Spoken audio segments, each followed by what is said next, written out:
Hi, I want to welcome you all to the second part of the gene session from ISCB 2020.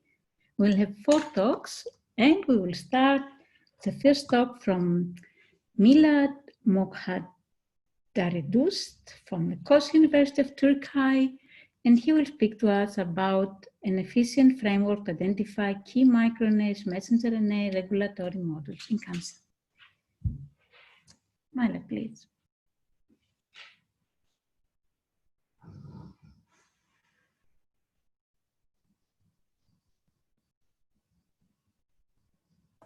Hello. Yes. Okay, thank you for the introduction. In this session, I would like to present one of our recent study with my advisor, Professor Mohammad, which is an efficient framework to identify key microRNA, messenger RNA regulatory modules in cancer. MicroRNAs are known as important family of regulatory RNAs that are participating in many biological functions, and their interaction with messenger RNAs is effective in tasks related to diagnosis, prognosis, and treatment of cancer, which are the main focuses in cancer biology. But it's difficult to achieve these tasks in high-dimensional correlated data sets. So by applying machine learning model, we can impose low-dimensional structure and to enable extracting relevant and meaningful knowledge from data. In this study, we developed an efficient two-step framework to find cancer-specific miRNA mRNA regulatory modules. Our model simultaneously estimates the number of effective miRNA mRNA regulatory modules and applies low-rank structure on the miRNA mRNA interaction matrix and extracts regulatory modules.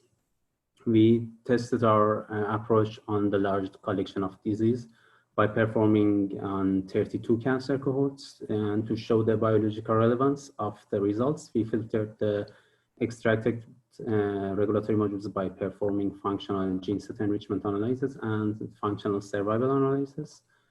And also we applied 2 different strategies to validate the identified modules. And finally, our results show the large portion of the identified modules have supporting evidence in the existing literature, and also our computational approach is highly efficient in identifying key miRNA mRNA regulatory modules. In this study for expression profiles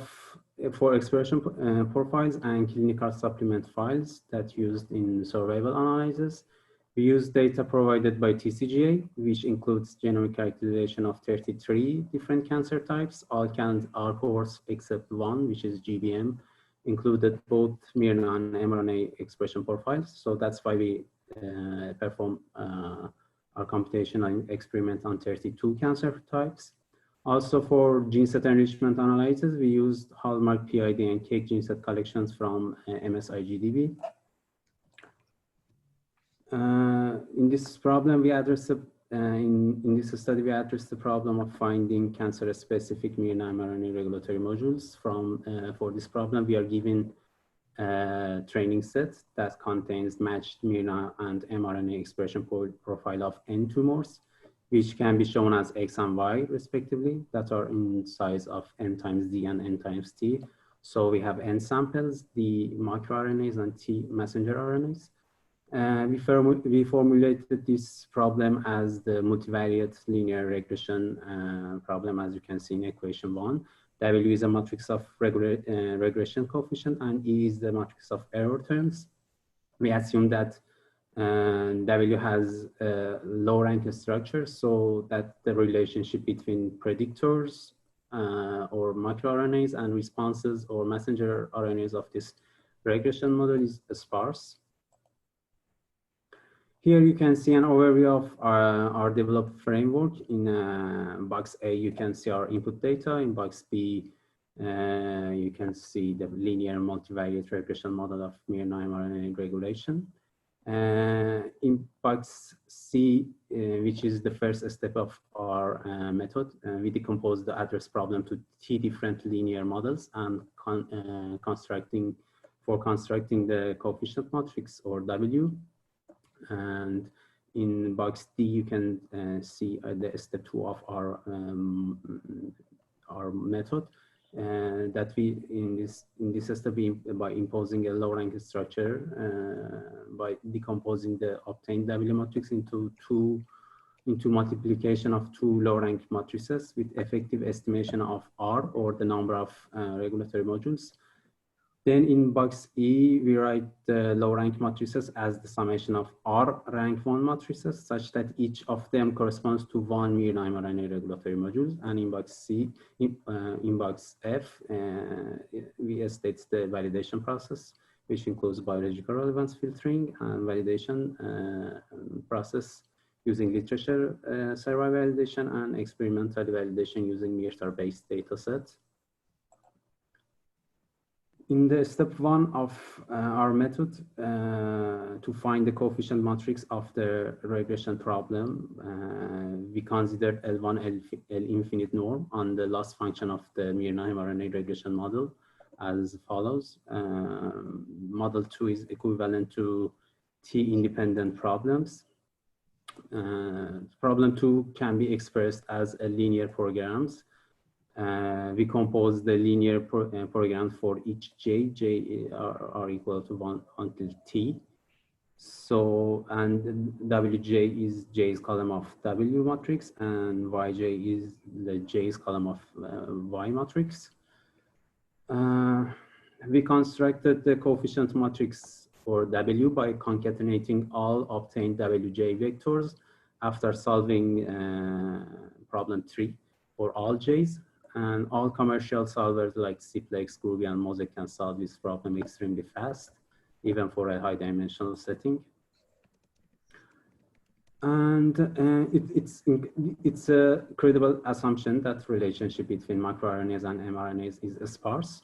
So to induce low dimensionality structure, we decompose W into multiplication of two low rank matrices, such that Wx project d-dimensional microRNA profiles into an r-dimensional space, and Wy perform linear regression in the projected space. E is the matrix of error term, and R is much smaller than D and T, and also R is chosen a priori in optimization process. And this low rank assumption has two main motivations.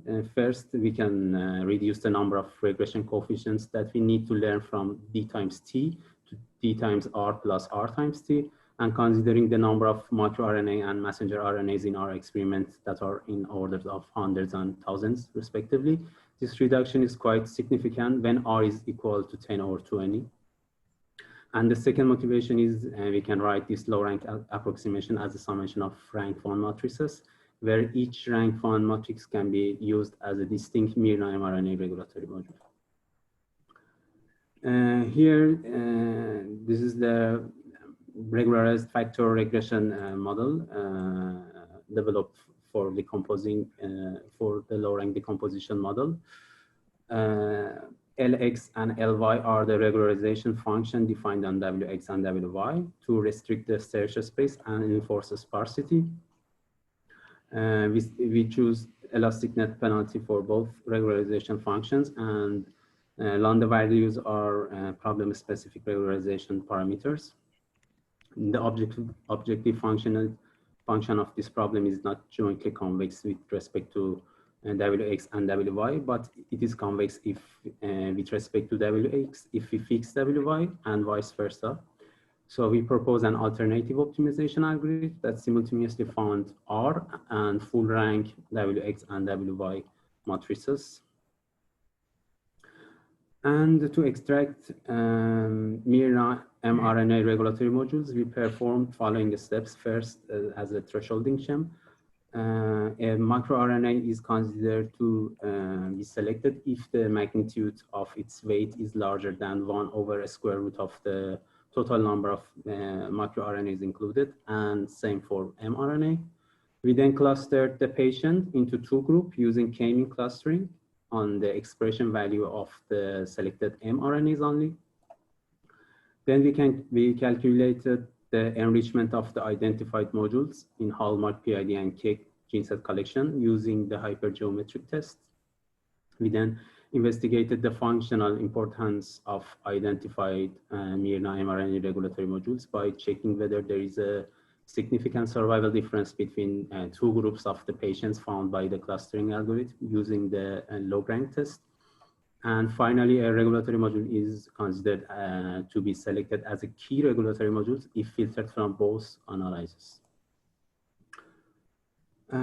To determine reasonable, as an experimental setting, to determine reasonable values for the regularization parameters, we randomly picked 50 microRNA and 200 mRNA, and we calculated the root mean square error of them. Then we select the set of lambda with minimum average root mean square error.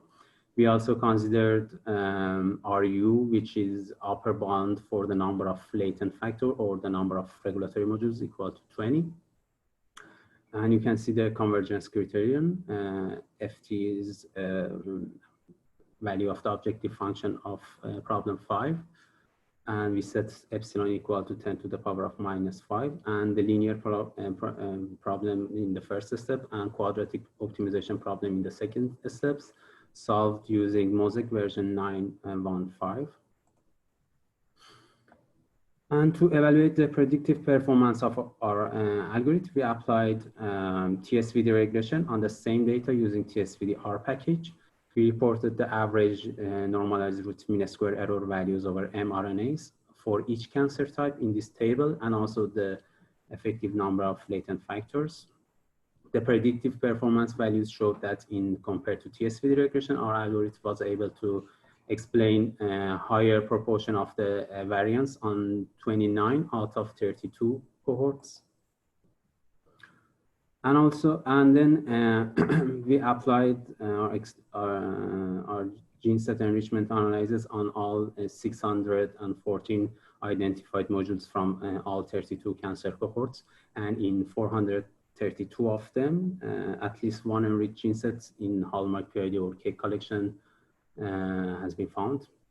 And we also applied functional survival analysis on them, and in 146 of them, we observed a significant survival difference between two groups. And finally, 97 out of all identified modules were selected by both survival and enrichment analysis as key regulatory modules.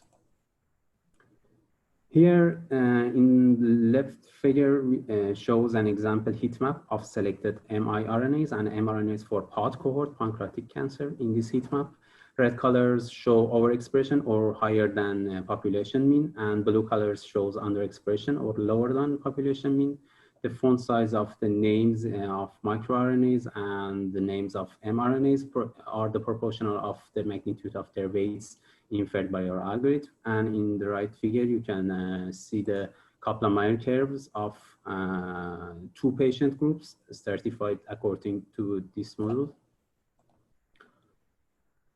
Finally, to validate the identified modules, we considered two strategies. First, we searched the PubMed repository using the top 10 microRNA names in terms of the magnitude of their weights and the underlying cancer type, cancer name. We were able to find supporting evidence for 79 out of 97 regulatory modules. And also we to evaluate the interactions identified by our implementation and compare it against TSVD.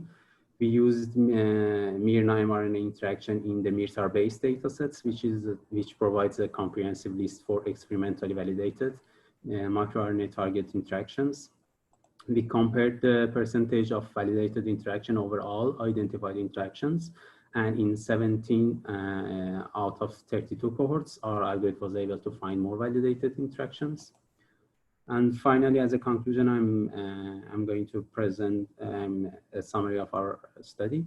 MicroRNA, mRNA regulatory modules have important role in formation and progression of cancer.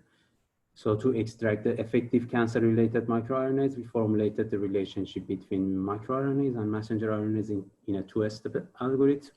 And we also imposed a low-dimensional structure and applied feature extraction using our method. We performed our computational experiment on 32 cancer from TCGA, which matched miRNA and mRNA expression profiles. To show the effectiveness of our algorithm, we calculated the predictive performance in terms of normalized mean square error and compare it against another decomposition-based algorithm, which is TSVD regression. And to show the biological relevance of the identified modules, we perform functional survival and gene set enrichment analysis. And to validate the identified modules, we applied literature survey validation and experimental validation. And finally, as a future research direction, we are currently developing multitask learning variants of the proposed method. The computational experiments were performed on the Oregon Health and Science University Exocolot HPC cluster. And this study supported by the Turkish Academy of Science and Science Academy of Turkey. Thank you very much for your attention.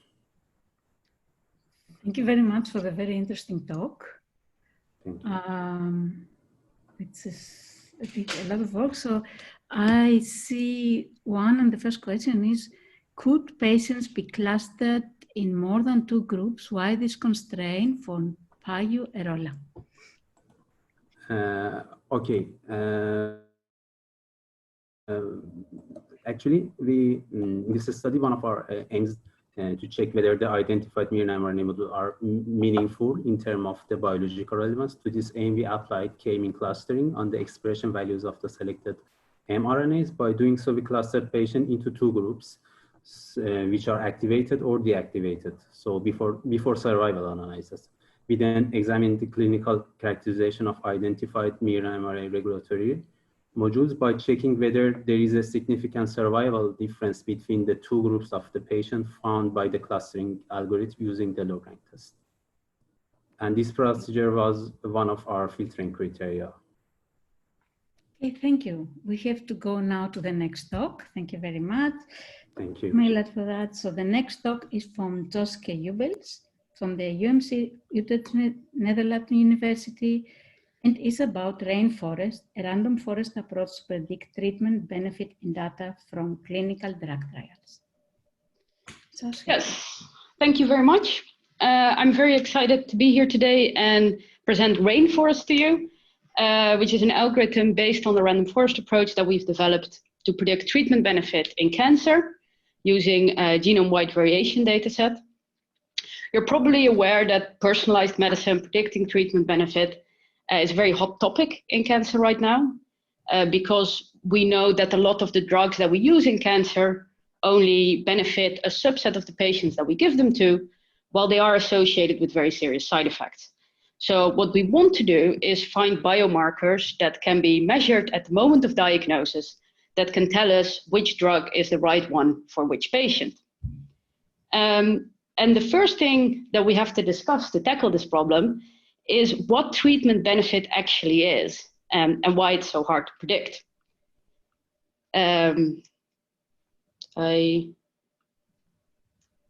Yes, so imagine a patient turns up at the hospital and we treat them a certain way and they respond well, they live a long time.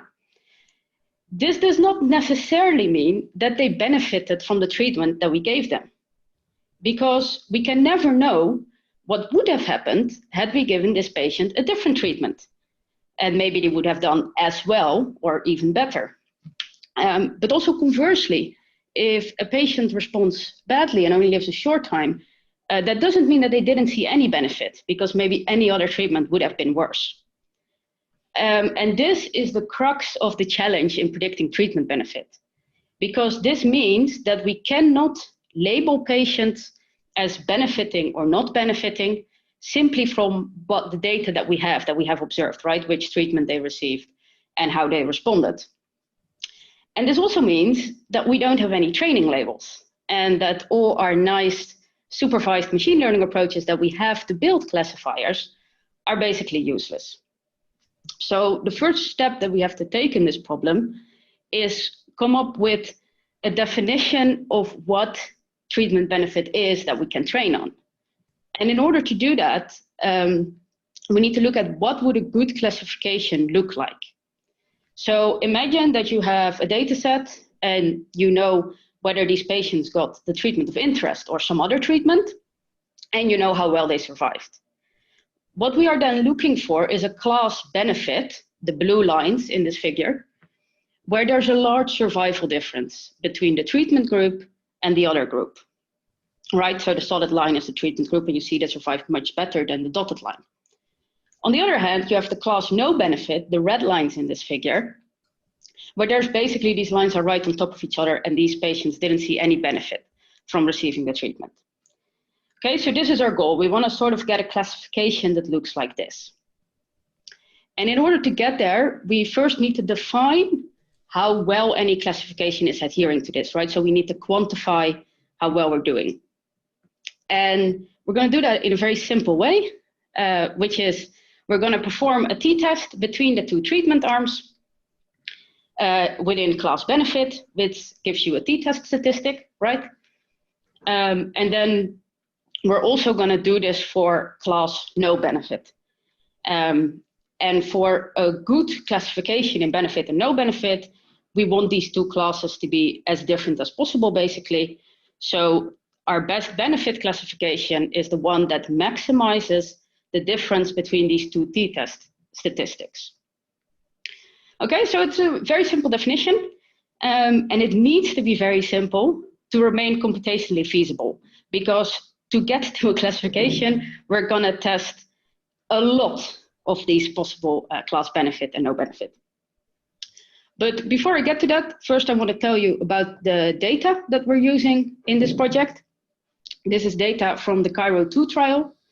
This was a phase 3 clinical trial that tested whether the addition of a drug called cetuximab, monoclonal antibody, was beneficial for patients with metastatic colorectal cancer. And as you can see from this Kaplan-Meier plot here, this was not the case. So this is about 553 patients. The yellow line are the patients who received cetuximab. The blue line did not receive cetuximab. And as you can see, these lines are basically on top of each other. And hazard ratio, we found a hazard ratio of 1.11. For those of you who are not familiar with hazard ratio, this is a number that basically says what is your hazard of experiencing an event, in this case, progression of disease. If it's 1, the treatment has no effect. If it's above 1, the treatment has a harmful effect. And if it's below 1, the treatment has a beneficial effect. So what we want to find in this data set is a subset of the patients that do see benefit from cetuximab and have a hazard ratio below 1. And to identify these patients, we have genome-wide variation data measured with a SNP array. This is germline data, so it's not tumor-specific, but it's patient-specific. And we're going to try to use these as biomarkers to find a class benefit. But before we get to that, we first need to solve a different problem, because this is survival data, and survival data has censoring present, which means that not for all patients we know when they experience progression of disease. So if a patient is censored at 20 months, we know that at 20 months they did not have progression, but we don't know what happened afterwards. And to apply a t-test, this is problematic, because if we don't take care of this, a t-test would say a patient with progression of disease at 20 months the same as a patient that was censored at 20 months. And this is, of course, not the case. So we're first going to take care of this censoring. And the way we're going to do that is we're going to fit a Ubels distribution on all the patients that did experience an event. And a Ubels distribution is a probability distribution that's specifically designed for this kind of time to event data. And we fit one using a maximum likelihood estimation. And what we're then going to do is for every patient that was censored, we're going to sample an event time to the right of their censoring time. Okay, so we're going to give every censored patient an event time based on the probability distribution. And this, when we do this, we can now use a t-test and don't have to bother with more complicated survival analysis. Okay, so great. We know what we're looking for, and we have our data set ready. How are we now going to get to this benefit classification? Well, that is where we get to rainforest. So we're going to use 2/3 of the data as training. We're performing a 3-fold cross validation, and we're going to build a decision tree first. So out of this 2/3 of data, we sample SNPs and patients. This sampling means that every decision tree has access to a slightly different part of the data set, which can help with overtraining. But this is the random forest part. I'm going to assume most of you are familiar with the rationale behind the random forest, so I'm just going to go through this quickly. So we have sampled our SNPs and patients. We're going to select the best SNP, and the best SNP is the one that results in this biggest difference between the t-test statistics to get a class benefit and class no benefit. And then we're going to repeat that and sample SNPs again to build a tree of the 2. And once we have that, we can now test this decision tree on the holdout data. But of course, this is one tree and we want the forest. So we're going to train 10,000 of them. And then for each sample in the holdout data, it gets assigned a posterior probability based on how many of these trees classify them as benefit. Okay? So that's rainforest in a nutshell. Let's now see how it does on our data. So as you recall, this is the hazard ratio for the data set as a whole. And when we now apply rainforest, what we find is, well, first of all, what we find is a class no benefit that is more a class harm because it has a significant hazard ratio above 1. So these patients you really don't want to give cetuximab to. But we also find a hazard ratio below 1 in class benefit of 0.69. So these patients do see benefit from cetuximab. And this is the entire purpose of algorithms like rainforest, because drugs get tested in a clinical trial, and then if they don't show performance on the whole, in the whole population, then maybe they never get to the clinic, even though there are patients here that would benefit from the drug. So we want to make sure that they receive the drug. Okay, and that is why we want to apply these kinds of algorithms. And I also want to mention, by the way, so the classification you see here in benefit and no benefit is based on a optimized operating point on this posterior probability. But if you actually look at the relationship between where you put the threshold and the hazard ratio you find, you see is that the higher you put the threshold on this posterior probability, which results in a smaller class benefit, is what you see on the x-axis, you get a lower hazard ratio also, what you see in the y-axis. And remember, in hazard ratio terms, lower is better. Okay, so you see here a linear relationship, and maybe in the clinic you would like to put your threshold somewhere else. And now before I close, I want to very quickly mention that we used SNP data, but rainforest can accommodate all kinds of different data types. Nothing is specific to SNP data. And you can also mix different types of data within a tree, which could use, for example, to take into account known factors. So what we knew from the original trial is that actually men were observed to have a little bit more benefit from cetuximab than women. So what we did is we kept the rainforest algorithm the same, but every sample step where you sampled SNPs, we always made the sex variable also available to the algorithm. So it would choose that if there was no SNP with a higher signal, with a stronger signal. And what you see then actually is that the model starts to perform better. So that is the blue line here. The gray line is the line that I just showed you. And the blue line is the sex-aware model. And you see that it performs better over the whole range. So this is an example of how you can mix these data types to make an even better model and introduce prior knowledge. 1 minute for the talk. Yes, yeah, I'll finish up. So in conclusion, I hope I've convinced you that rainforest can build a model that predicts cetuximab benefit. It's a very versatile algorithm. It can accommodate many different data types. And what I didn't really have time to go into, but it can find both univariate effects that we already knew about, and it can find new effects that could not be identified with univariate analysis. And so with that, I would like to thank everyone that helped and be happy to take any questions. Okay, thank you very much. I will make one question and a short answer to that from Dominic Buri. Is a decision tree built for individual SNPs? What about combination of SNPs? Yeah, so what you get actually is that, so you sample SNPs. In this case, we sampled about 500 SNPs per tree, and you build a tree of depth 2. So actually per decision tree, 3 different SNPs are used. So can you combine the effects of SNPs? Okay. Thank you for the great talk. We go now to the next talk, which is from Mohammad Lotfollahi from Helmholtz-Zentrum Munich in Germany, about conditional out-of-sample generation for unpaired data using transfer VIA. Please. Thanks. Do you see my screen? Yes. Okay. Hi, everyone. I'm Lotfollahi. I'm a PhD student in Fabian Thai's lab. And today I'm going to present a TRVAE, a model for single cell perturbation modeling. So as Fabian in today's keynote presented the whole single cell pipeline, so I will not go deep into it. But one important fact about single cell technology is that the technology is destructive. So what does it mean? It means that cells are isolated from the local environment and destroyed prior to profiling. So that means that you cannot profile and extract RNA from the cell 2 times. And so the consequence is that if you have a set of cells in disease condition, and if you want to apply a drug and have this disease plus the drug, you cannot measure the same cell after and before the drug.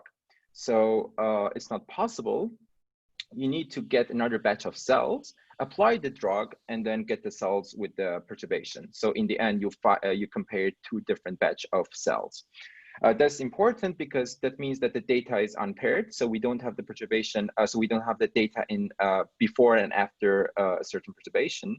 And I'll introduce another aspect, which is in silico perturbation. In silico perturbation means that we take a cell X, we apply a certain drug. These all happens in the computer. And then we have Y, which is a cell after the perturbation. So because the unpairedness nature of the data, so generally we need the function f that takes x and then apply the perturbation and gives us y. Y is the cell after the perturbation. And because of unpairedness nature of the data, the methods like regression or any other method that requires paired data is not usable. I'll introduce one more concept, which is out of distribution or OOD. OOD simply means that you have a data that is not included in your training data. So as an example here, you see different cell types by different colors, and you see 2 different shapes, circles and triangles. So circles are the cells before perturbation, and the triangles are the cells after perturbation. And the specific cell type, A, you see that on the triangle, we have question mark. That means that the model did not see the training of this cell type. So it hasn't seen the perturbed cells in this context. So that's why we call them OOD, out of distribution. So they're not part of the distribution. So what is the importance of these OOD predictions if you would be able to predict the cells that are not in the training? So the first an important application is experimental design. So single cell technologies enabled high throughput screening experiments, which are actually expensive. So so in this context, if you have the response of a certain compound or drug on multiple cell lines, but you don't have them on other cell lines, you can use like OOD predictions and these kind of concepts to prioritize the drugs, or the compounds for later experiments, to find out which are the most responsive or most effective compounds to select for further experiments. Another example is data augmentation. So here's a dentite data set where you can see the neuroblast cells going toward granule immature and the granule mature. But what happens if we didn't have these like granule immature cells? Can we artificially and computationally predict them and fill the gap here? So these are the 2 example applications of this. And then we try to address this problem, OOD prediction. We introduce TRVAE, which is a conditional variational autoencoder that receives input gene expression as the input, and then conditions, which are the label of the perturbation, as input. And then there is an MMD layer, which tries to map different distributions in this data. So that means that, so MMD means maximum mean discrepancy. So it's a distribution measure that tries to map all the cells from condition 0 to all the cells to condition 1. Because that comes from the consequence of the unpairedness of the data. So we have to use the distribution measures. And of course, this can be expanded to multiple conditions. So the model actually learns the transformation in this specific layer to map between any two conditions, any two perturbations in the data. So in the end, we have the reconstruction loss, we have the KL loss, and we also have the matching loss, which where actually the magic happens. So I want to motivate this with an example with image data. So we tried the model on the image data where we had MNIST data set, so digit data set in thin and thick condition. We trained the model with 137, presenting both normal, thin, and thick, and other digits were only seen in normal conditions. So these are OOD examples. And we asked the model to perturb these MNIST image digits to different conditions. So as you can see, the normal image, they're thinned or they're thickened. And so this is just an example to show how the model actually works in practice. But we also showed in our example with more complex data set with faces that we can go from normal face to smiling face using bone, but like I won't go deep into that. But in the context of single cell, we applied the model on a small intestine data set where we have multiple cell types, but more importantly, we have multiple conditions. So you can see we have control condition and 3 different infections. So as before, we held out tuft cells, so these small cells here in H. poly day 10 condition, and we asked the model whether it can predict that. So here on the left, you see the mean gene expression prediction for tuft cells, and then on the right, you see the variance prediction. So you can see we have high Pearson correlation for the mean, but the variance is also good, but not as good as the mean. We zoomed in into one gene, DEFA24, which is the most differentially expressed genes after H. poly infection. And you can see that in control is low and after infection is high, and it's our prediction. And each dot here is a cell, and the value of the gene is represented as a violin plot. So we compared our model with different models. So we benchmarked against 5, 6 different models. And TRVE performed all other models in terms of OOD prediction. And specifically and more interestingly, like the more complex model like CycleGAN performed very bad in experiment. And finally, we showed that the model can actually generalize to multiple conditions. So we performed 8 different experiments. At each experiment, we left out one cell type and tried to predict that cell type in all 3 conditions. That means that the model can handle multiple perturbations at the same time. So in the next slide, I want to show how the model actually works during the training, where we have a source condition and we also have a target condition, and the model actually learns to transform these 2. So here on the left, you see ATAC-seq data as source and RNA-seq as target, and on the right, you see the GIF, which actually we captured in each epoch of the training, that the model actually learns to map this blue blob into these like orange cells. And finally, we applied the model on a PBMC data set in control and stimulated, and stimulation here comes from the interferon beta signaling. We performed 8 different experiments on each cell type. So we held out that cell type, and then we tried to predict that cell type after the perturbation. But generally, in these kind of perturbation experiments, you have 2 kinds of response. So you have global response, and you also have cell type specific response, which are more interesting than the global response. So, and the genes that you see here are the top 10 specific gene that have specific response for each cell type. So that means that these genes have very diverse response across different cell types. And here you can see, so PS means that predicted stimulated, RS means real stimulated. In 3 different cell types, CD4T, CD8T, and DC cells, you can see the model actually predicted the upregulation of these genes. That means that the model can model, so our model can predict the cell type specific response, which we hypothesized comes from the high nonlinear nature of the model. And then we did this benchmark systematically with another state-of-the-art model before our model, SCGen, which again come from our lab. And we showed that our model actually performs better in terms of cell type specific response. So in conclusion, we introduced an end-to-end model for single cell perturbation experiment, but it's important to know that our model, we don't claim that we predict the biology, but it's not a replacement for experiment, but also to guide the experiment because they're expensive and they need prioritization. Benchmarks in this paper were simple because this field is relatively new, so we need more complex benchmark with bigger data sets. And the current model actually lacks interpretability. So these are like all different directions that we can follow for the different follow-ups. And finally, I want to thank my co-author and also my supervisors, Alex Wolf and Fabian Theis, and all the member of Theis Lab for all the support during like the past 2 years of my PhD. And please try TRVAE. You can install it. It's a pip installable. It works. We put a lot of time to make it work. And then shoot me an email if you have any question regarding the method. And you can also text me on Twitter. Thanks a lot for listening. Okay, thank you very much for the great talk. There is one question from Ahmed Mahfouz. Mm-hmm. In the INF beta examples, how do you pick genes with cell type specific response versus those with global response? Yeah, so we have a measure that actually to identify those genes. So these are the genes that have highest divergence to the median response. So we have a metric like that. So we rank these genes by this metric. So the genes who diverge from the median response across all the cells are identified as cell type specific response genes. Okay, and thank you for that. Maybe I have one more question. Are the data available for trying, for testing?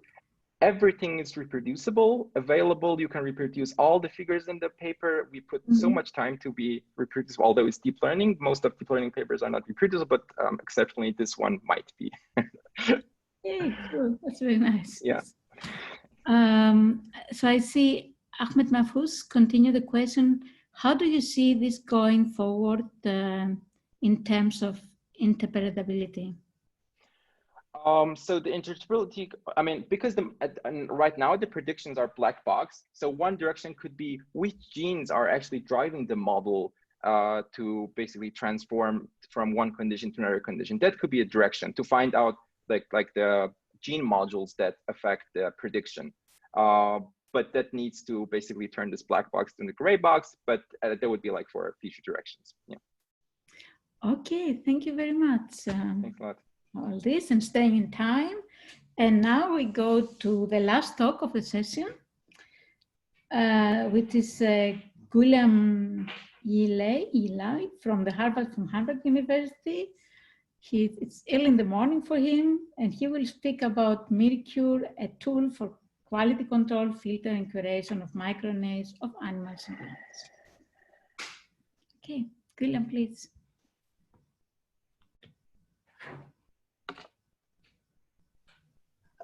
Okay.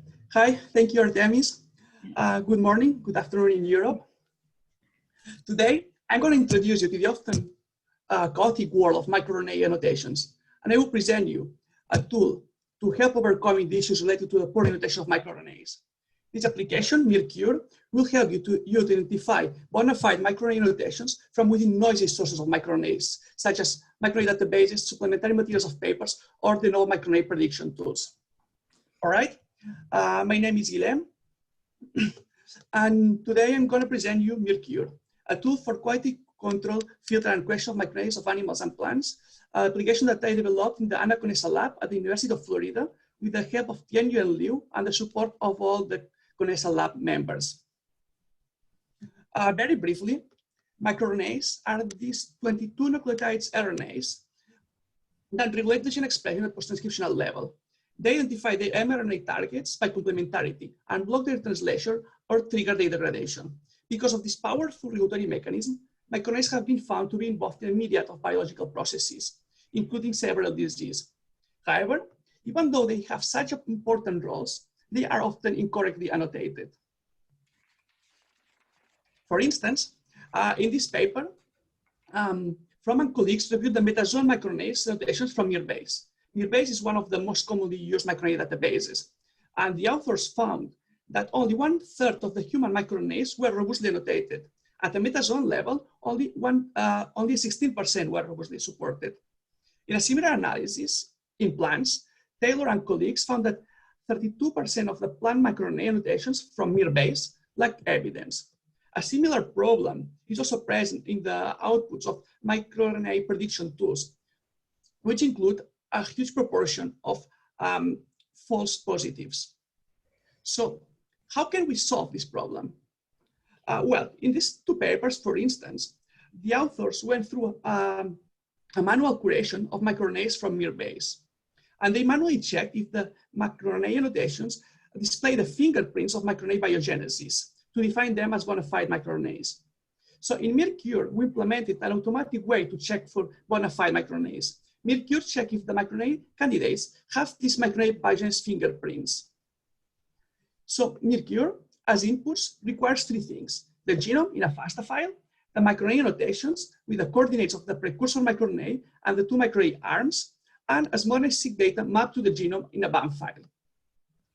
So in animals, it's kind of similar in plants, but I will focus on in animals. The microRNA biogenesis starts with the transcription of the primary transcript in the nucleus, where that it folds with several hairpin-like structures that are cleaved by drosha, releasing the precursor microRNA. That's subsequently exported to the cytoplasm. So the MIR-Cure, first thing that it does is to take the annotated precursor sequence and use RNA fold to predict the secondary structure and evaluates whether it falls with a hairpin-like structure or not. In the cytoplasm, the endonuclease dicer will cleave the loop of the microRNA, releasing this microRNA duplex.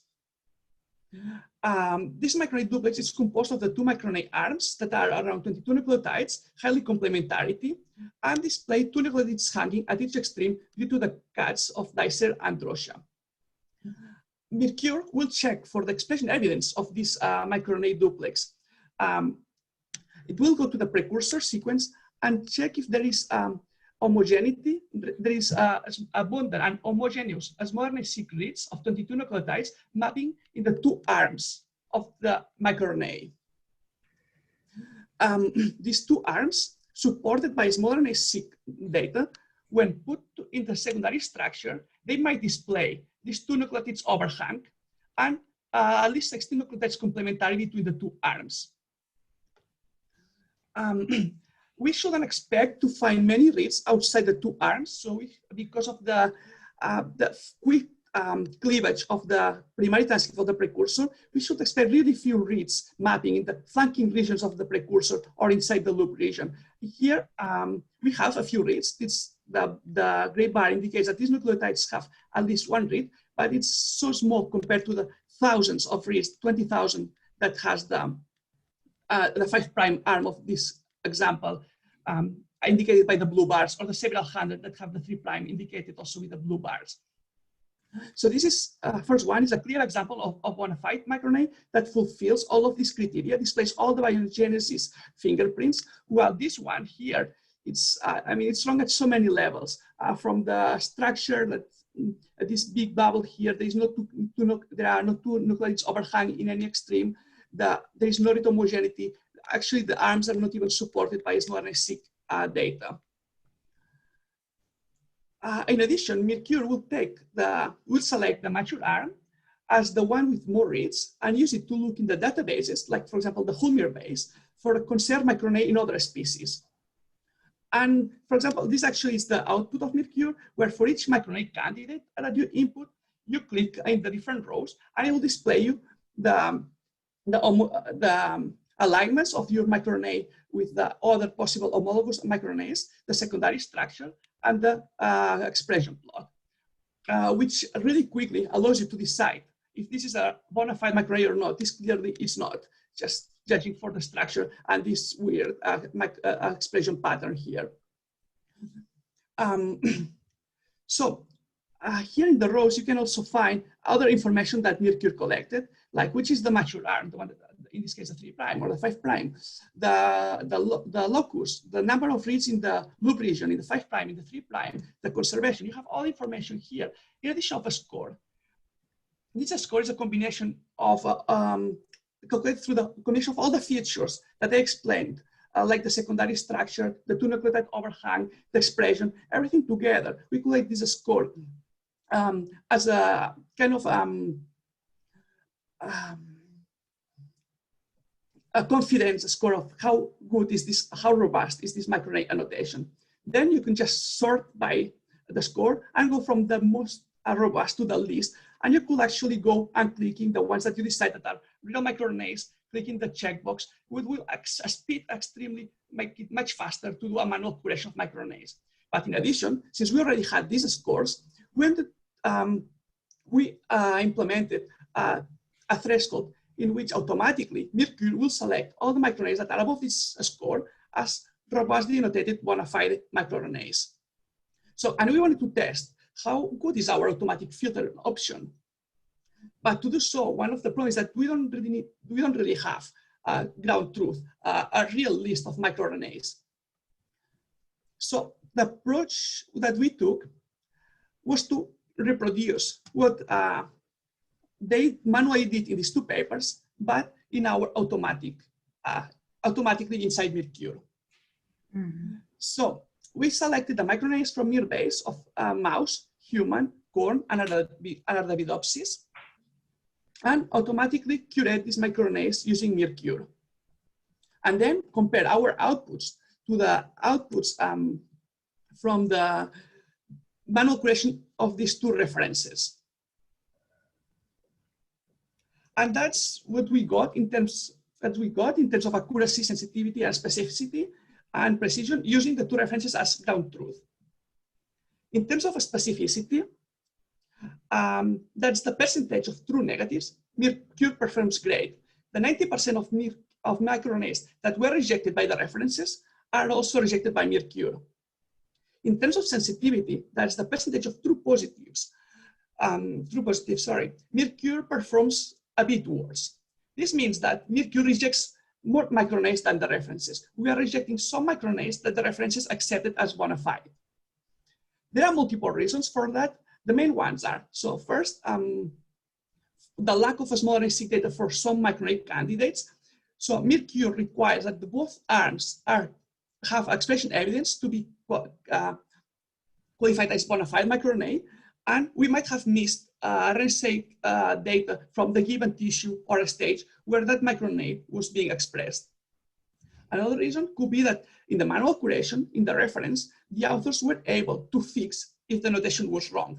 Sometimes we have a lot of examples in which the microRNA locus is correct, but one of the two arms is completely out of place. So the authors when they did the manual curation, they were able to fix the coordinates of each arm. Mercure tries to do that, and if the microRNA, one of the arms or the two of them are a few nucleotides off, can adjust them using the small RNA-seq data, but if it's completely out of place, we fail to adjust this microRNA arm. So, and because the curation because the notation of the coordinates is incorrect, Mercure will classify it, will reject it, and not consider it a bona fide microRNA. And yet another reason is that we find also some cases of microRNAs in which were rejected by Mercure, and when we manually check why they were rejected, we believe that are correctly rejected, although for some reason they were accepted in these references.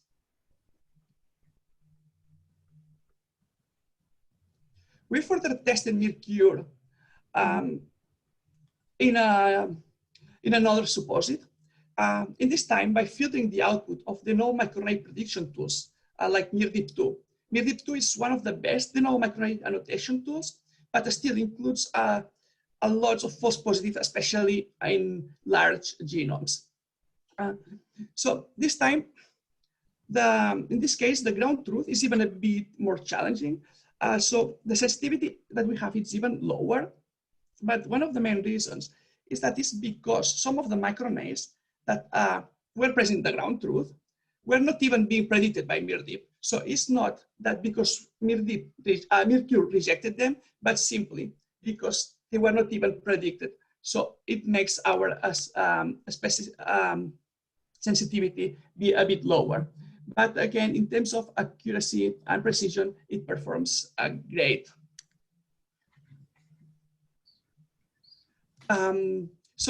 We implemented Mercure as an R-Shiny application. So you can access to your praise through the graphic interface, and you can run the interface directly from the Docker container. Just with this command, it will create you a URL that you click and you directly access the Mercure interface, where you upload all the files and select all the options. You go through this list and you can download the microRNA annotations that are bona fide microRNA. Both, if you just press the automatic filtering, you just automatically click to download, or if you go through a manual curation, you click in the checkboxes, the ones that are considered bona fide microRNA, and later you download these annotations as a PDF or the coordinate files or the FASTA files in all the formats that you might need.